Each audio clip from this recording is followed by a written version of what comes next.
अस्सलाम वालेकुम, welcome to the ultimate mans time mystery course lecture 20। आज की स्टूडियो में हम CSS एनिमेशन के बारे में बात करेंगे। CSS एनिमेशंस वेब पेजेस में एडवांस इंटरएक्टिविटी और डायनामिक इफेक्ट्स क्रिएट करने में मदद देती है। CSS एनिमेशंस के जरिए आप कम्प्लेक्स एनिमेशंस क्रिएट कर सकते हैं बाय डिफाइनिंग की फ्रेम्स और एनिमेशन प्रॉपर्टीज। इस लेक्चर में हम इन कॉन्सेप्ट को डिटेल में कवर करेंगे और देखेंगे कि हम किस तरह से इसको अपने प्रोजेक्ट्स में इफेक्टिवली यूज कर सकते हैं। ये लेक्चर बहुत इंपॉर्टेंट है अगर आप अपने वेब पेजेस को एडवांस्ड और इंटरैक्टिव बनाना चाहते हैं। इस लेक्चर के एंड तक आपको CSS एनिमेशंस के कॉन्सेप्ट क्लियर हो जाएंगे और आप इसे कॉन्फिडेंटली अपने वेब पेजेस में यूज कर सकेंगे। अगर आप भी मेरी तरह एक्साइटेड हैं तो जल्दी से वीडियो को लाइक कर दे और चलिए शुरू करते हैं।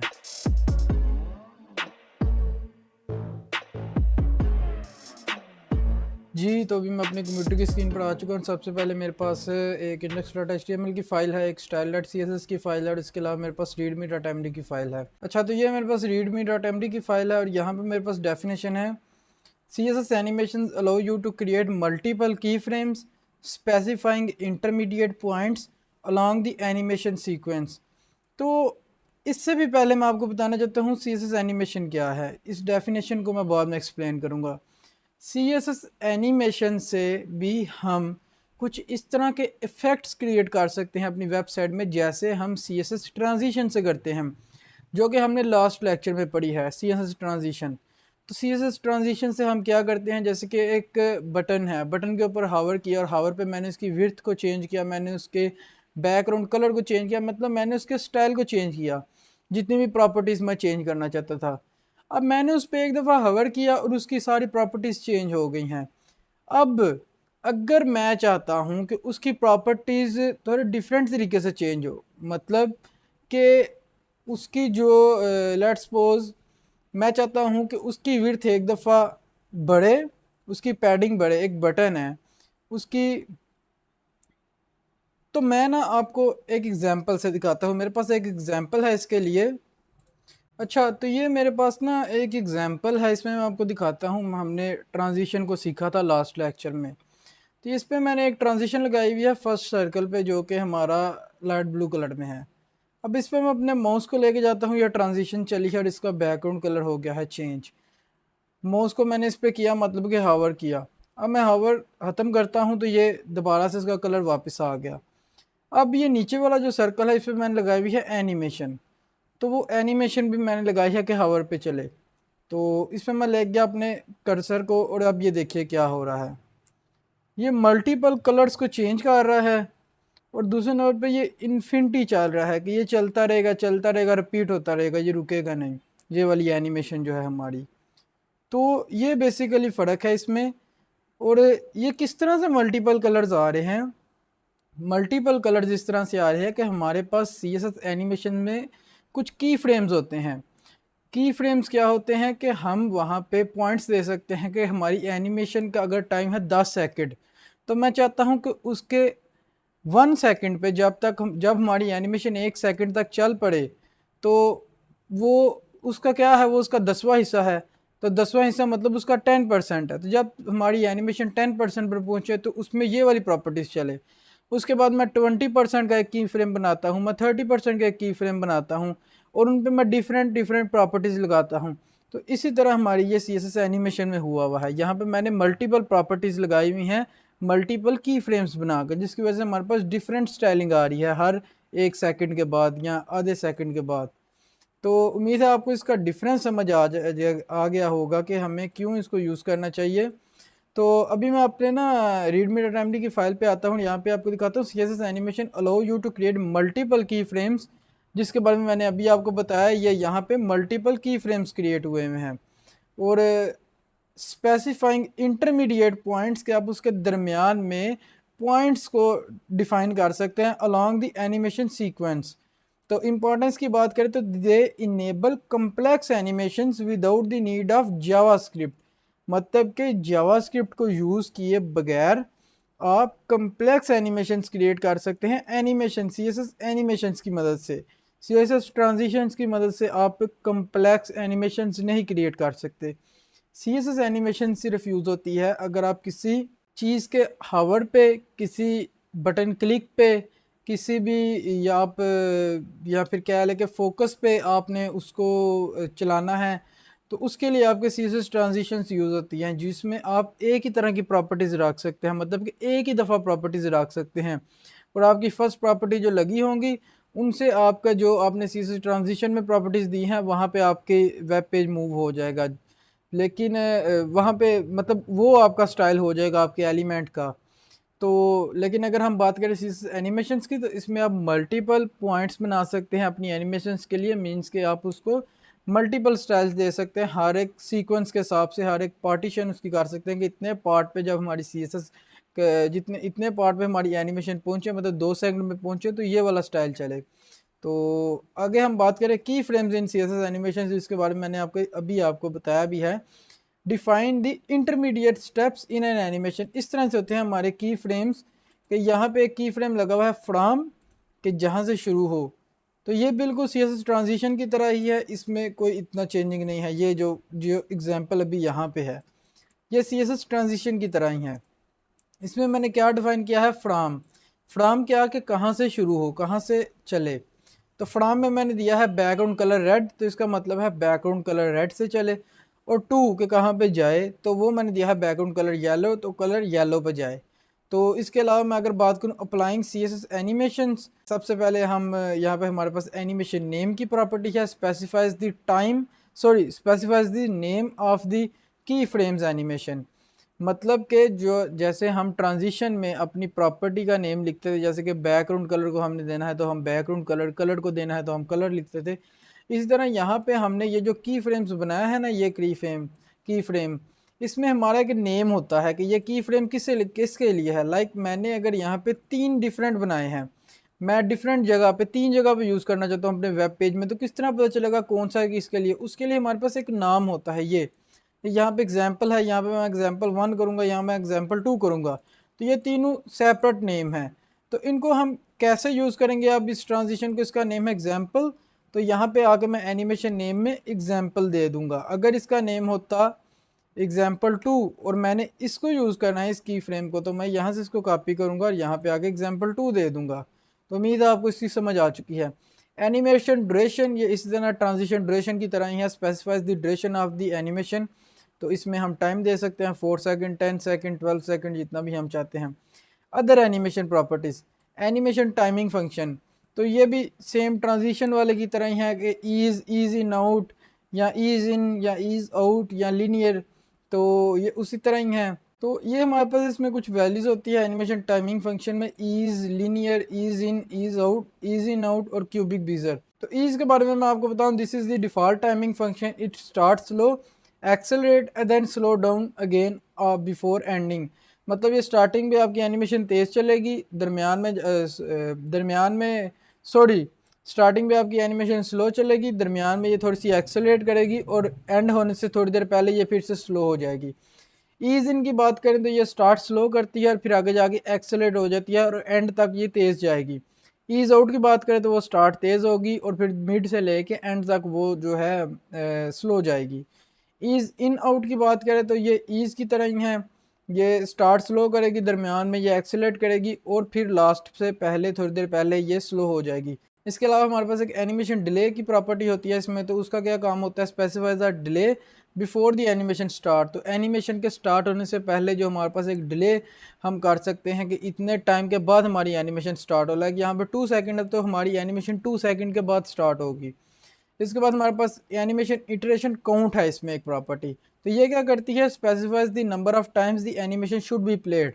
तो इसमें आप नंबर्स दे सकते हैं, लाइक मैं इसमें 3 देता हूँ तो हमारी एनिमेशन 3 टाइम्स चलेगी, उसके बाद चलना रुक जाएगी। अगर मैं इसमें 5 देता हूँ तो हमारी एनिमेशन में हमने जितने भी की फ्रेम्स दिए हुए हैं वो सारे 3 दफ़ा चलेंगे और फिर रुकेंगे, हमारी एनिमेशन रुक जाएगी। हमने 5 दिया है तो वो 5 दफ़ा चलेगी। अगर मैं यहाँ पे इनफाइनाइट देता हूँ तो वो इन्फिनिटी टाइम्स, अनलिमिटेड टाइम्स वो चलती रहेगी नॉन स्टॉप। इसके बाद हमारे पास एक प्रॉपर्टी है एनिमेशन की डायरेक्शन। तो specify whether the animation should play in reverse on alternate cycles. तो इसमें हम डिफाइन कर सकते हैं कि हमारी एनिमेशन अल्टरनेट में चले, अल्टरनेट वे में चले या रिवर्स में चले।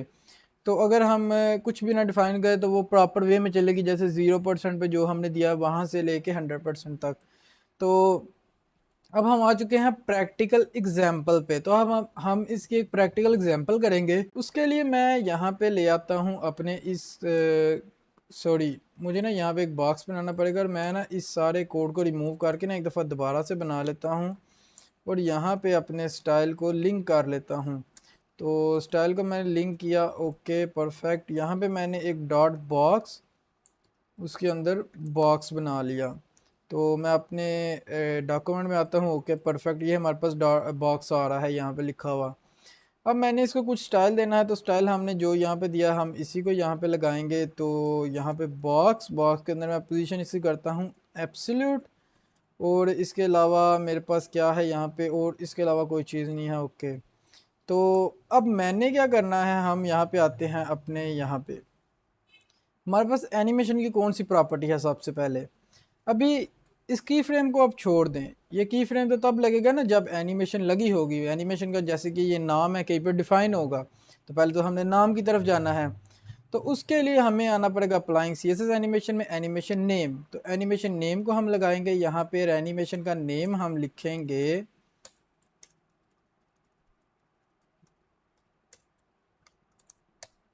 तो एनिमेशन का नेम मैं रखूँगा बॉक्स, क्योंकि ये हमारी बॉक्स क्लास है और ये बॉक्स हम एक बना रहे हैं, तो मैं एनिमेशन का नेम भी बॉक्स ही रखूँगा। इसके बाद जो हमारे पास दूसरी प्रॉपर्टी है वो है एनिमेशन ड्यूरेशन। तो ड्यूरेशन मैं रखूँगा इसकी 3 सेकेंड। तो अब इसके बाद हमारे पास कौन सी प्रॉपर्टी है, other animation property, animation timing function. तो टाइमिंग फंक्शन का क्या मतलब है कि हम अब यहाँ पे मैं आपको बताता हूँ एनिमेशन टाइमिंग फंक्शन के बारे में। यहाँ पे हमारे पास वैल्यूज़ है ease, linear, ease in, ease out, ease in out और क्यूबिक बिजर। इनके बारे में वैसे मैंने डिटेल में समझाया हुआ है हमारी ट्रांजिशन वाले लेक्चर में, जो कि हमारा लास्ट लेक्चर था। उसका ऊपर आई बटन में लिंक भी आ रहा है, अगर आपने वो नहीं देखा तो आप उसको भी ज़रूर देखें, क्योंकि ट्रांजिशन भी बहुत ज़रूरी है। हमारे वेब पेजेस में ट्रांजिशन का भी होना बहुत ज़रूरी है, इसलिए हमें वो भी आने चाहिए। तो आप वो वीडियो ज़रूर देखें, आपको उसमें से इसकी समझ आ जाएगी। और अगर आपने वो वीडियो नहीं देखी तो पहले आप उस वीडियो को जाके चेक करें, उस वीडियो को देख के और फिर आप इस वीडियो को देखें, तो फिर आपको अच्छी तरह से समझ आएगी। तो ईज़ की अगर हम बात करें, जैसे मैंने पहले भी बताया है, स्टार्ट स्लो और मिड में एक्सेलरेट और एंड होती है। तो मैं ना इसी को यूज़ करूँगा अपनी ईज़ प्रॉपर्टी को। तो यहाँ पे मैं लिखूँगा एनिमेशन टाइमिंग फंक्शन ईज़। तो इसके बाद हमारे पास कौन सी प्रॉपर्टी है यहाँ पे, एनिमेशन डिले। तो डिले मैं नहीं करना चाहता, मैं चाहता हूँ मेरी एनिमेशन इंस्टेंटली चले जैसे ही मैं उसको चलाऊँ। तो अब यहाँ पे एनिमेशन इटरेशन काउंट है वो कितनी दफ़ा चले, तो मैं कहता हूँ ये वो इन्फिनिटी चले, एनिमेशन इटरेशन काउंट इनफाइनाइट। तो इसके अलावा हमारे पास एनिमेशन डायरेक्शन है, डायरेक्शन में नहीं चेंज करना चाहता, जो डायरेक्शन में अपने की फ्रेम्स में डिफाइन करूँगा मैं चाहता हूँ वही चले, तो मैं इसको नहीं छेड़ूंगा। तो प्रैक्टिकल एग्जांपल में हमने क्या किया, हमने की फ्रेम का यूज़ किया, हम ऊपर आ जाते हैं वापस। तो अब हमारी बारी है की फ्रेम्स इन एनिमेशन CSS।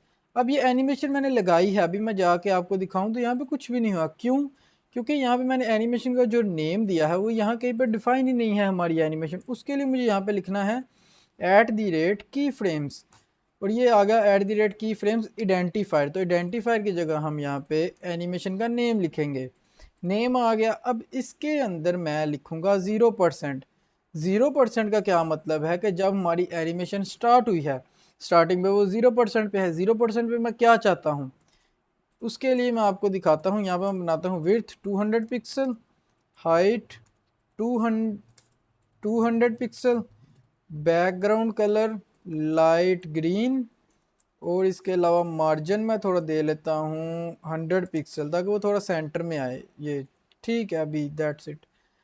या मैं ना 100 पिक्सल पर ऑटो दे लेता हूँ, तो वो एग्जैक्टली सेंटर में आ जाएगा यहाँ से टॉप बॉटम, और वो नहीं गया सेंटर में। तो हमें ना यहाँ पे ना एक प्रॉपर्टी लगानी पड़ेगी।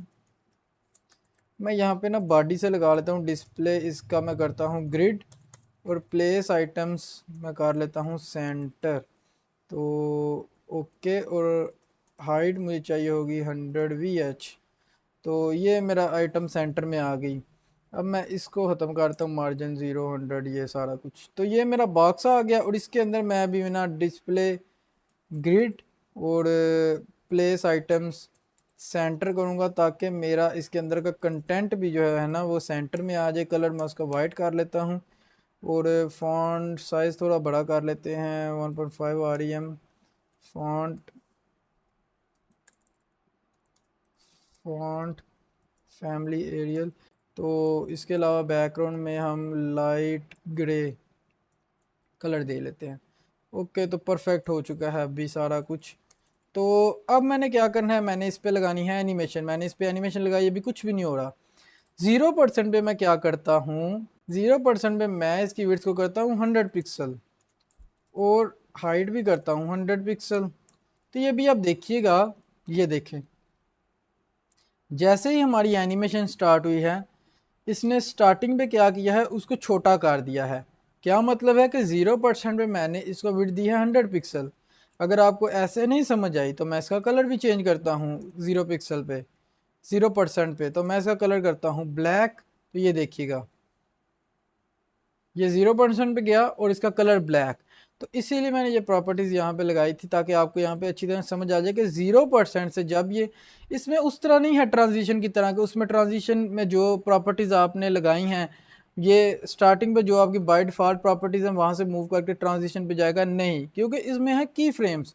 तो मैंने उसको 0% पे ही कुछ स्टाइल्स दे दिए हैं, तो वो 0% वाले स्टाइल चले। अब मैं इसको लेके जाता हूँ 100% पे और यहाँ पे मैं लगाता हूँ कुछ प्रॉपर्टीज अगेन। मैं इसको करता हूँ 300 पिक्सल, इसको भी 300, इसको मैं करता हूँ येलो। तो ये देखिए, ये देखिए, ये भी 100% पे गया है। ये देखिए 0% से स्टार्ट हो रहा है और 100% पे जा रहा है। तो 0% पे क्या है, 100 पिक्सल, 100 पिक्सल से स्टार्ट होता है और ये 300 पिक्सल तक जाता है। और ये मेन बेनिफिट है एनिमेशंस का।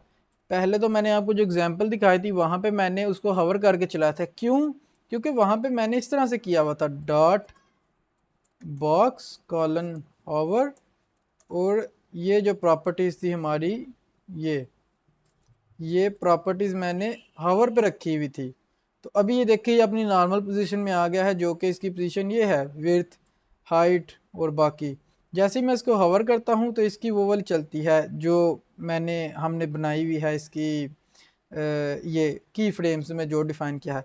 अब ये इस तरह से क्यों इशू कर रहा है, क्योंकि जैसे ही इस पे हवर होता है ये जाता है 0% पे, 0% में इसकी विड्थ हो रही है 100 पिक्सल। तो ये छोटा हो जाता है और छोटा होने के बाद जैसे ही इसकी चलना शुरू होती है एनिमेशन, तो ये बड़ा होता है और आगे दोबारा से एनिमेशन पे जाता है, दोबारा से छोटा है। तो इसलिए ये थोड़ा इशू कर रहा है, तो मुझे इसलिए इसको सेंटर में लाना पड़ेगा। और अभी आप देखिए कि ये किस तरह से चल रही है हमारी एनिमेशन।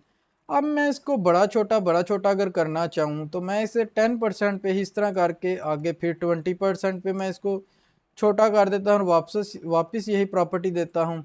अगेन मैं इसको 30 या मैं इस तरह करता हूँ 100%। थोड़े जल्दी इसको ख़त्म करते हैं 100% पे।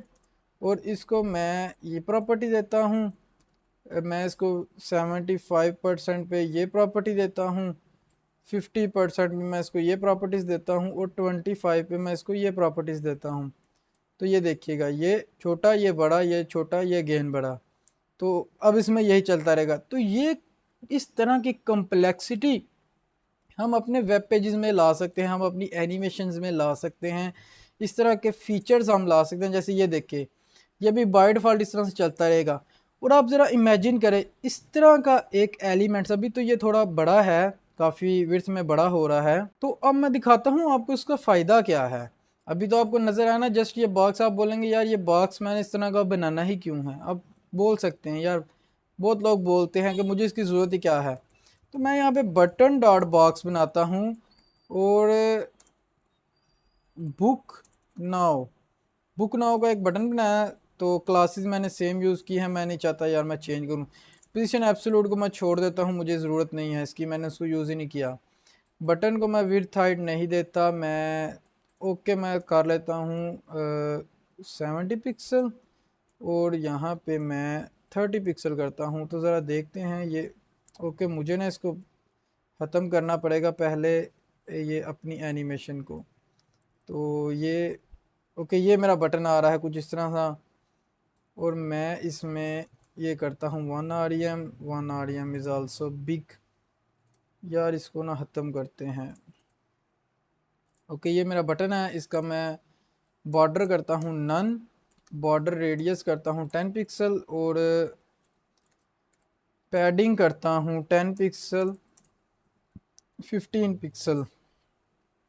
तो काफ़ी अच्छा बटन आ रहा है। अब मैं इसका बॉर्डर लगा देता हूँ कोई अच्छा सा, इसको ना बॉर्डर लाइट सा, 1 पिक्सल, सॉलिड लाइट कोरल, और इसका कलर हम चेंज करते हैं ग्रीन, ग्रीन कलर करते हैं। तो आई थिंक यहाँ पे येलो ग्रीन सूट करेगा। ओके, तो नो प्रॉब्लम। अच्छा, अभी आप देखिए ये हमारा एक बटन आ रहा है, और इसमें हमने यहाँ पे जो बॉर्डर रेडियस दिया है ये ज़्यादा है, मैं इसको कम करता हूँ। ओके, ये मेरा बटन है।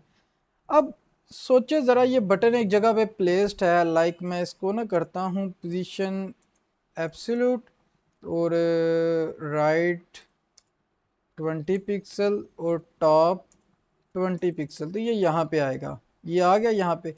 अब यूज़र आता है, वेबसाइट के ऊपर ढेर सारे एलिमेंट्स आ रहे हैं। एक वेबसाइट, एक वेब पेज बड़ा पड़ा होता है एलिमेंट से। यहाँ पे आप समझे कि एक ई कॉमर्स की वेबसाइट है। अब ई कॉमर्स की वेबसाइट पे जाते हैं, वहाँ पे बहुत सारी चीज़ें आ रही होती है, यहाँ पे बहुत सारी चीज़ें होती हैं देखने को। तो इस बटन पे मेरी नज़र नहीं जा सकती। लाइक आप चाहते हैं यहाँ पे एक यूज़र की नज़र जाए, तो वो किस तरह से जाएगी? मैं सिंपली यहाँ पे एक एनिमेशन लगा दूंगा। एनिमेशन में मैंने क्या किया है, अब यहाँ पे इसको मैं, इसकी जो पैडिंग है, पैडिंग को मैं बढ़ा देता हूँ। या मैं यहाँ पे एक और प्रॉपर्टी यूज़ करता हूँ, आज आपको उससे भी इंट्रोड्यूस कराता हूँ, जो कि मुझे पहले भी याद आया था, मैं भूल चुका हूँ आपको पहले बताना। ट्रांसफॉर्म प्रॉपर्टी होती है, इसमें हमारे पास एक होती है वैल्यू स्केल। तो स्केल का मतलब होता है, ये बाय डिफ़ॉल्ट हमारी वन वैल्यू होती है स्केल की, जो भी हमारे एलिमेंट की विड्थ हाइट होती है उसका मतलब होता है ट्रांसफॉर्म में उसकी वैल्यू होती है स्केल में 1। तो मैं इसको 1.4 पे लेके जाता हूँ, तो ये 1.4 टाइम्स बड़ा होगा, तो स्केल करेगा, स्केल जैसे नाम से ही जाहिर है। और फिर इसको मैं दोबारा 50% पे 1 पे लाता हूँ। अब अगेन मैं यहाँ पे इसको ख़त्म करता हूँ, कलर को ख़त्म करता हूँ, यहाँ से भी इसको भी ख़त्म करता हूँ। बिल्कुल जस्ट मैं इसको सिंपल रखता हूँ, मैं कोई इसमें लंबी चौड़ी वो खिचड़ी नहीं डालता, तो मैं इसको ना सिंपल रखता हूँ। और यहाँ पे मैं अगेन इसको 1.4 पे लेके जाता हूँ। तो अभी ज़रा देखिए, ये हमारा कोड है, जस्ट यहाँ पे मैंने ये लिखा है, और यहाँ पे मैंने ये 4 की फ्रेंस बनाया है। तो ये देखिए, अब ये मेरा जो बटन है, ये एक मिनट मुझे ना यहाँ पे देखना पड़ेगा अभी ना, कि ये हमारा इन्फिनिटी में क्यों नहीं चल रहा। चल रहा है लेकिन अंदर से ना थोड़ी ब्रेक ले रहा है। तो मुझे आई थिंक यहाँ पे ना 1.2 करना चाहिए। चलें, इसके बरक्स मैं यहाँ पे ना इसकी टाइमिंग को काम करता हूँ। तो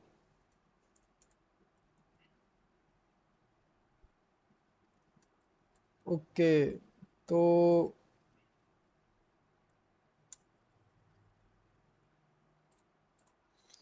अच्छा अच्छा, हमसे ये गलती हुई है, ये मैंने देखा नहीं है। तो अब देखिए, ये मेरा बटन अब कंटिन्यूसली वहाँ पे ऐसे ब्लिंक कर रहा है, बड़ा छोटा हो रहा है।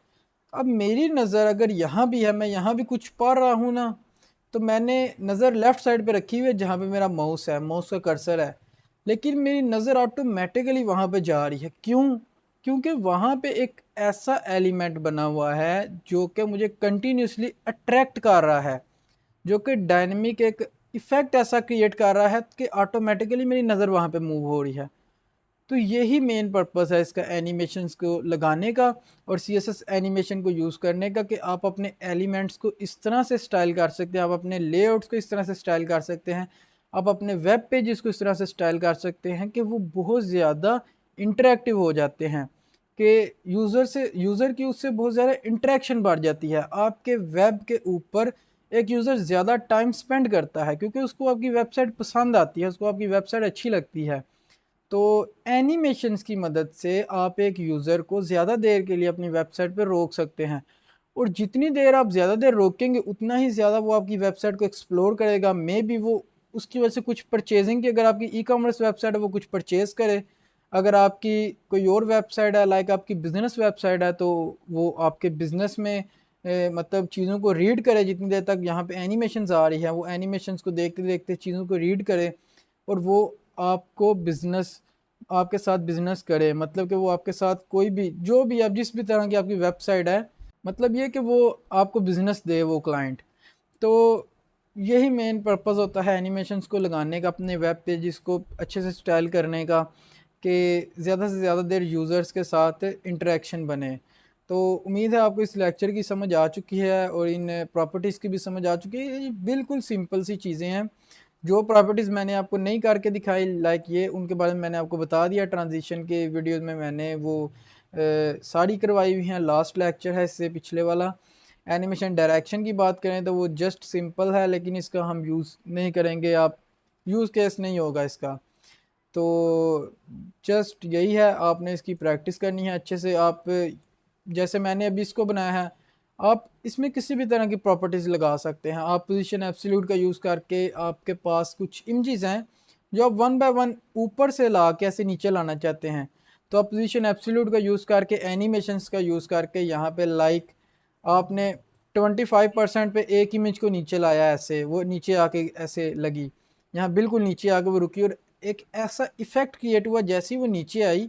आपने यहाँ से एक इमेज ही हो आपके पास जिसमें सिर्फ छोटे छोटे सर्कल्स हो, तो स्टार टाइप्स, तो वो यहाँ से नीचे से ऊपर निकले तो वैसे लगेगा जैसे वो नीचे आके गिरी है तो कुछ टूट के जैसे ऊपर उड़ा है, तो जैसे गेम्स में होता है।